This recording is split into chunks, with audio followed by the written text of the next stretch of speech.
Augies Worldwide. I'm Dave Kassler, amateur radio call sign KE0OG, here with another episode of Ask Dave. Today we're working a little bit more on these Murs radios, and this right here is so you can hear the quality of the sound. And then we're going to talk about a quick distance run that my wife and I did, and then we'll talk about programming this little thing, because a lot of the features require that they be turned on via programming. Although the manual doesn't tell you how to do programming, I will. Let's jump in. So that was a demonstration of the sound quality of the Retevis RB, let me get this right here, Roger Bravo 38 Victor, which is a Murs radio, multiple use radio service. Okay, it's a Part 90 radio. This is available from Retevis. It works in the VHF region rather than UHF. And these are quite inexpensive. And one was sent to me by Retevis, and they may have sent me another one, but I lost it. So I ordered another one from eBay. This long antenna was in the one they sent me, but is not in the one that I got from eBay. So if you go up here, there's a link. You can watch the explanation of Murs and the little Retevis radios up there. It's 5-volt radio. There's a little 5-volt charger right there, a little thing you can stick the charging in, a charging base. Okay, so you just heard a sample of the sound quality of this radio. It's actually pretty good. Now, let's talk about the next test we did. This is where our house is up over here, and my wife was in her studio with the radio, so she was indoors, and I drove the pickup truck over to the other side here. This is sort of a canyon area right there, so this is over empty airspace. Note that the signal will tend to want it to go down, but I was over here and I was in the pickup truck, and it was just getting scratchy at that point. So this is a more realistic use case than two people outside on a very flat plane. We're in the mountains here.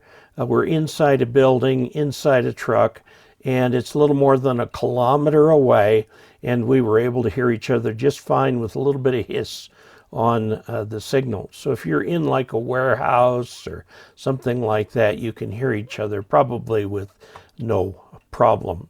So that completes the two tests that I was asked to run on it. One, a voice quality, and second, a range test under very realistic conditions. Now I've run into something interesting here.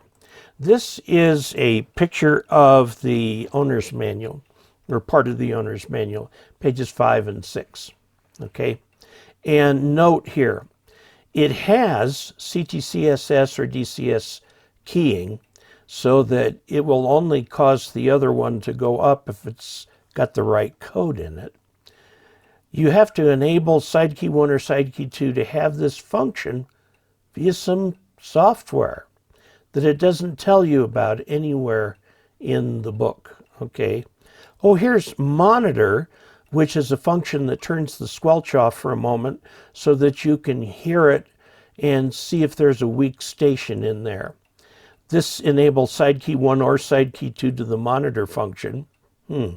Scanning. Well, maybe if you want to scan. Now, one way to scan, up here on the top, there's a little switch right here, and that's how you go up and down in channel. If you long press it, it will go into scan. But you can also program side key 1 or side key 2 to do that. Now here's Vox. You can program side key 1 or side key 2 to the Vox function. Vox is voice-operated relay, which means it'll start transmitting as soon as there's a voice or a noise or kids running around screaming or anything. It'll go into transmit. I don't recommend that you enable this. It comes enabled, but I recommend that you turn it off because it's a royal pain, actually, to deal with a Vox on a VHF radio. The second is high or low power selection. Again, programming the side key 1 or side key 2. All right? And the emergency alarm, programming the side key 1 or side key 2. All right? That's weird. Now, the keyboard lock, it will lock itself, can be unlocked by long pressing the channel switching key or pressing the push to talk button. Now, NOAA, the weather radio channels. If you've got a weather radio receiver, you know about this, okay? Now, in order to allow this device to access that, you have to program the device to open the NOAA function. With what? The manual does not mention anything about programming software, and with Part 90, those services in there, normally you are not supposed to do any programming. You're supposed to let some official person program it, but we're going to make ourselves the official person here. So the thing does have provision for programming. If you look right here, there are these two sockets right here, one smaller than the other. These are the headphone and microphone sockets, although an ear clip or anything like that is not included with the radio. But if you had them, you could plug them in here. So I contacted Retevis, and they gave me this URL down here at the bottom. Note that that hyphen must be part of the URL, and then you bring this up and stick it right on there without a space, okay? And note the asterisk, the number sign, and this, and note the capitalization, and we'll get you to this page. Okay, on the Retevis, this is the programming software for the RB38V. And this is what you want to download right here, okay? Note I use the Ukrainian colors here, blue and yellow. Okay, so when you download it, you're going to get a zip file. And it'll go, I put it down into my downloads file. This is all my Retevis downloads are in here. So this is what you want right here. Right click on it. When you right click on this, you get a menu, and you want to select Extract All right here. And then that says where you want to put it, and the default is where you want to put it. Just click Browse, or let me see, yes, just click Enter or press Enter. Okay, and it creates a new folder. Now this is a zip folder. This is a real Windows folder. It says RB38V Software. Now go into there, and it says RB38V Software. Okay, we'll keep going. We'll play the game. And here we are right here with these 4 files. Some of these look very intriguing, and there is a temptation to click through on these. Don't.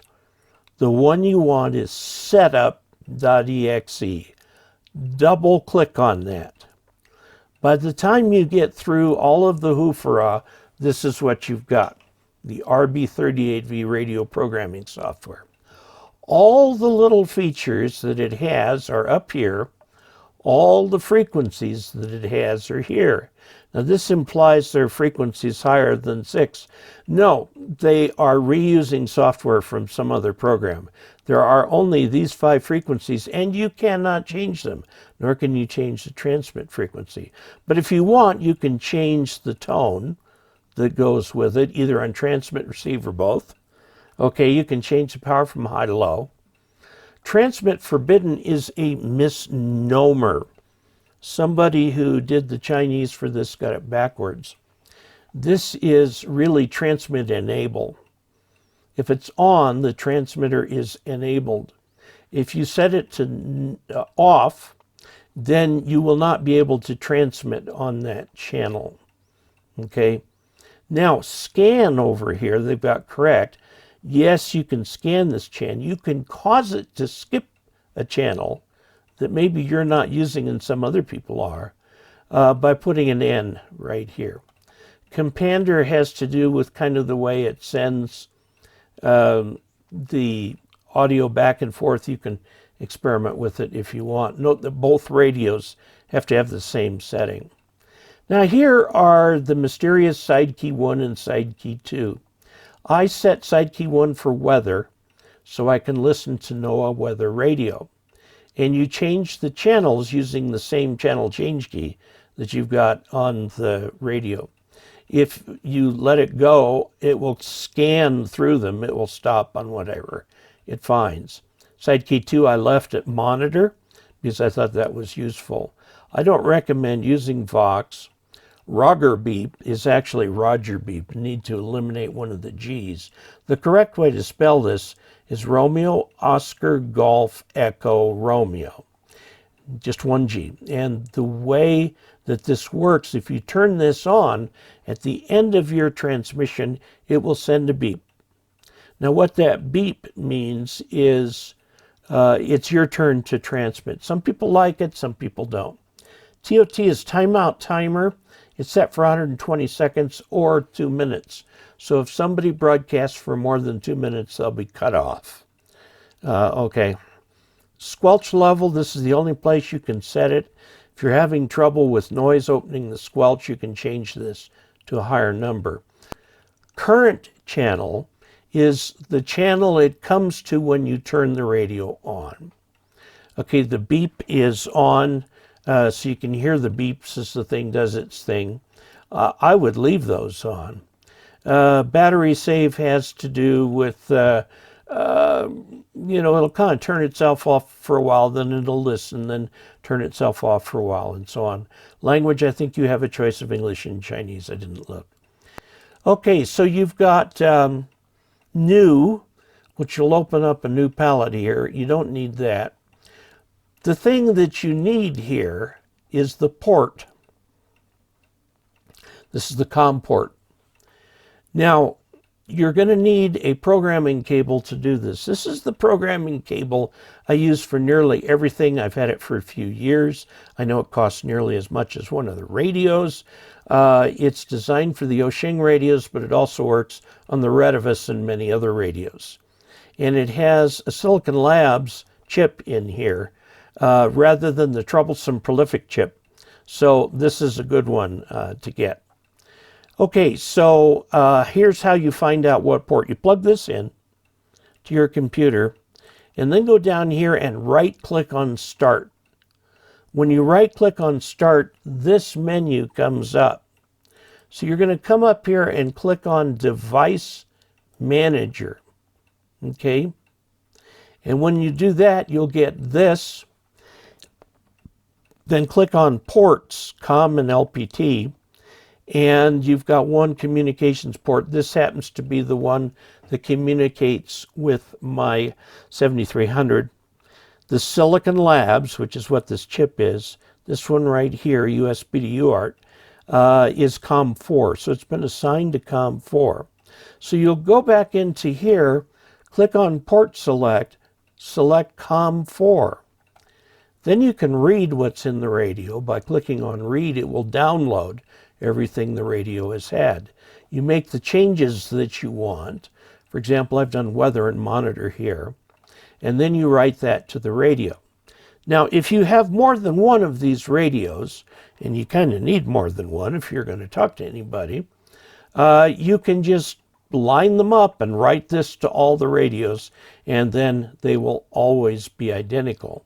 Then be sure to go over here to save, and save in a safe place where you know you can find it, like either in My Documents or back in your Retevis downloads file. Save this because this saves this programming, so that if you need to write more radios, you can open this, bring this back up, and then write it to additional radios, okay? So there you have it. That is how you deal with this radio. So there you have it. You've learned more about this Murs radio. It's a pretty cool radio. If you would like to help this channel financially, you can do so by adding to the channel funds by going to dcastler.com/support. Also, don't forget we have a monthly giveaway. I know the one this month is particularly interesting. To find the details, how to enter and what to do, it's free, is go to dcastler.com/giveaway and find out what this month's is. You will enter it using snail mail. Also, please subscribe, please click like, and comment. And until we next meet, 73.